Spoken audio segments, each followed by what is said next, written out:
Assalamualaikum warahmatullahi wabarakatuh. Perkenalkan, saya Ervina Rizkita dari program studi S1 Pendidikan Matematika Universitas Tidar. Pada kesempatan kali ini, saya akan memaparkan hasil penelitian yang telah saya lakukan, yaitu analisis kesalahan siswa dalam menyelesaikan soal peluang berdasarkan tahapan POLIA pada kelas 12 SMA Negeri 1 Grabang. Penelitian ini dilaksanakan oleh 4 mahasiswa, yaitu saya, kemudian Anindya Ayu Puspita, Nida Fairusova, dan Anissa Rahayu.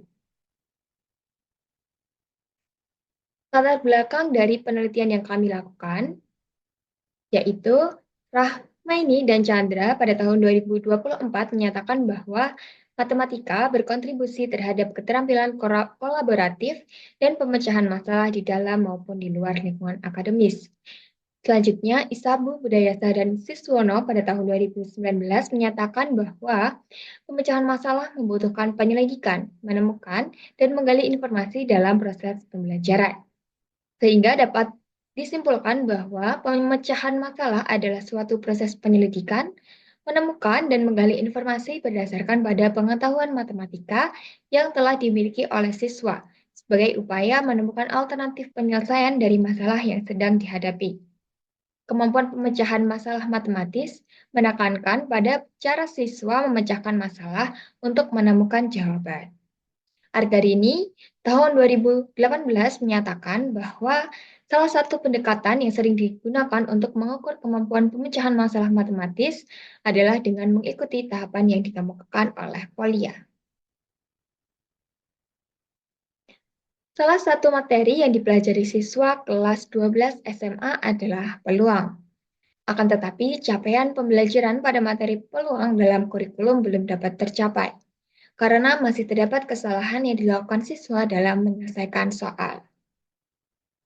Akbar Hamid, Bernard, dan Sugandi pada tahun 2018 menyatakan bahwa kesalahan siswa dapat dilihat dari siswa tidak memahami maksud soal, siswa tidak mampu membuat rencana penyelesaian, siswa tidak mampu melaksanakan rencana yang telah dibuat, sehingga diperoleh jawaban yang tidak tepat, dan siswa tidak menuliskan kesimpulan.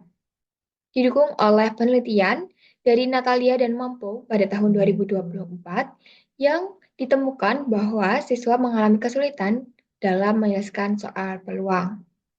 Penelitian ini didasari oleh teori Newman, di mana kesulitan yang dialami siswa terlihat pada kesalahan dalam memahami soal, melakukan transformasi, dan menguasai keterampilan proses. Kesalahan yang dilakukan siswa membuat hasil yang diperoleh tidak maksimal. Oleh karena itu, guru perlu mengetahui letak kesalahan siswa untuk menentukan rencana pembelajaran yang dapat dilakukan dalam membantu siswa memahami materi yang diajarkan.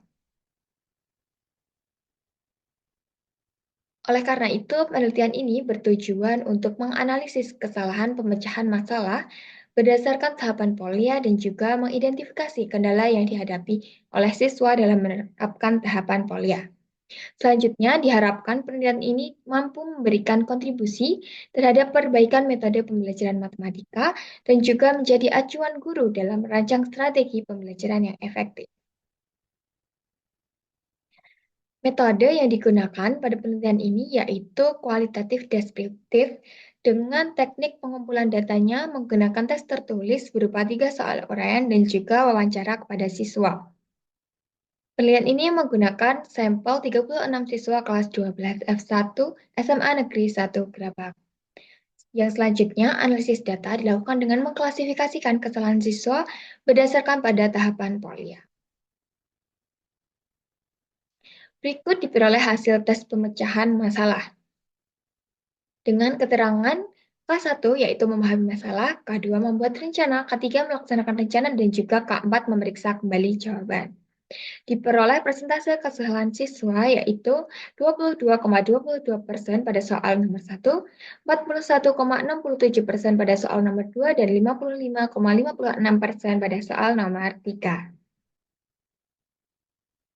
Kesalahan pada soal nomor 1 yaitu terdapat pada tahap K2 dan K4, di mana siswa menemukan jawaban yang benar, tetapi mereka tidak mengikuti langkah-langkah pemecahan masalah POLIA. Di sini, siswa langsung memberikan jawaban tanpa menyusun rencana penyelesaian atau memeriksa kembali jawaban yang telah diperoleh, sehingga mereka melewatkan langkah-langkah penting dalam proses penyelesaian. Selanjutnya terdapat kesalahan pada tahap K2 dan K3, di mana siswa tidak mampu merencanakan penyelesaian dengan baik dan juga salah dalam melaksanakan perhitungan. Mereka menggunakan rumus yang tidak sesuai, sehingga menghasilkan jawaban yang salah. Kesalahan ini dapat ditelusuri kembali pada tahap awal pemahaman masalah, di mana siswa kurang teliti dalam memahami maksud dari soal yang diberikan.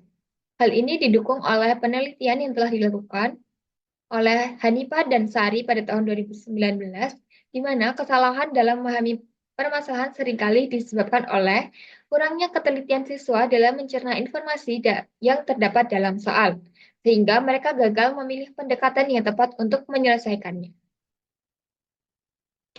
Kemudian kesalahan pada nomor 2 terdapat pada tahap K2 dan K3, di mana siswa salah memahami konsep dasar permutasi dengan menganggap bahwa ada 4 cara untuk memilih setiap posisi, tanpa menyadari bahwa setiap posisi harus diisi oleh siswa yang berbeda.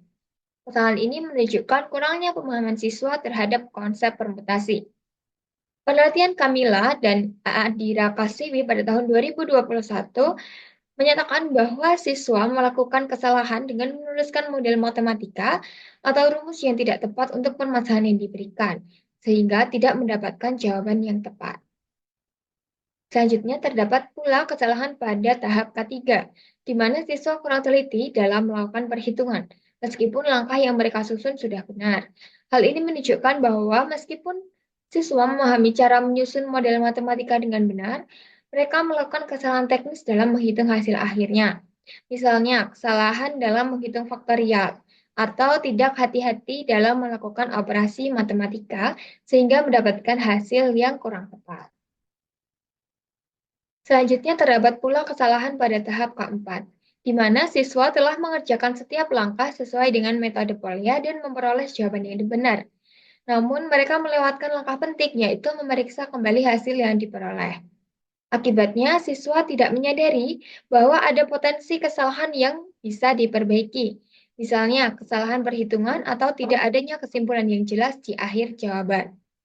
Hal ini didukung oleh penelitian Rofiah, Ansori, dan Mawadah pada tahun 2019 yang menyatakan bahwa kesalahan siswa pada tahap keempat disebabkan oleh kurangnya ketelitian siswa dalam menuliskan kesimpulan serta tidak melakukan pemeriksaan ulang terhadap jawaban yang sudah diperoleh.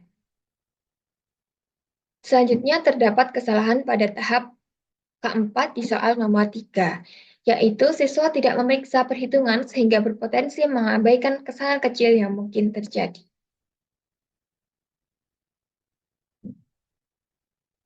Terdapat pula kesalahan pada tahap K2 dan K3, di mana siswa sudah mengikuti langkah Polya dengan benar, namun dalam merencanakan penyelesaian dan melaksanakan rencana terjadi kesalahan. Hal ini menunjukkan bahwa meskipun siswa memahami tahapan penyelesaian masalah, mereka masih kesulitan dalam menentukan konsep matematika yang tepat untuk digunakan. Hal ini menyebabkan kesalahan dalam proses perhitungan. Kemudian terdapat kesalahan pada tahap kedua, di mana siswa salah dalam menentukan simbol yang tepat. Seharusnya untuk soal ini siswa menggunakan simbol kombinasi karena urutan huruf tidak diperhatikan. Namun rumus yang digunakan sudah sesuai. Kesalahan ini menunjukkan bahwa siswa belum memahami perbedaan dasar antara permutasi dan kombinasi, serta kapan masing-masing konsep harus digunakan. Ramadan, Anwar, dan Falak pada tahun 2021 menyatakan bahwa kesalahan siswa pada tahap kedua disebabkan oleh tidak dilakukannya perencanaan yang matang, sehingga mereka menghadapi kesulitan dalam menerapkan konsep matematika saat menyelesaikan masalah. Penelitian ini menunjukkan bahwa kesalahan yang dilakukan oleh siswa kelas 12 F1 dalam menyelesaikan soal pada materi peluang sangat beragam. Namun, sebagian besar siswa melakukan kesalahan pada tahap kedua, ketiga, dan keempat dari langkah pemecahan masalah Polya. Berdasarkan penelitian yang telah dilakukan, peneliti memberikan beberapa alternatif solusi yang dapat dilakukan oleh guru. Yang pertama yaitu penguatan pemahaman konsep dasar matematika. seperti perbedaan antara permutasi dan kombinasi dapat dilakukan dengan menggunakan alat peraga. Selanjutnya, guru juga dapat melakukan latihan intensif dalam menyusun rencana penyelesaian dan peningkatan ketelitian dalam perhitungan perlu dikenalkan dalam pembelajaran, termasuk kebiasaan siswa untuk memeriksa ulang hasil yang telah diperoleh. Penelitian selanjutnya dapat menerapkan pendekatan kolaboratif dan juga problem-based learning sebagai upaya untuk meningkatkan kemampuan pemecahan masalah siswa. Sehingga siswa tidak hanya memahami langkah pemecahan masalah kuliah, tetapi dapat menerapkan dalam konteks yang lebih luas. Sekian pemaparan hasil penelitian yang telah saya lakukan. Terima kasih. Wassalamualaikum warahmatullahi wabarakatuh.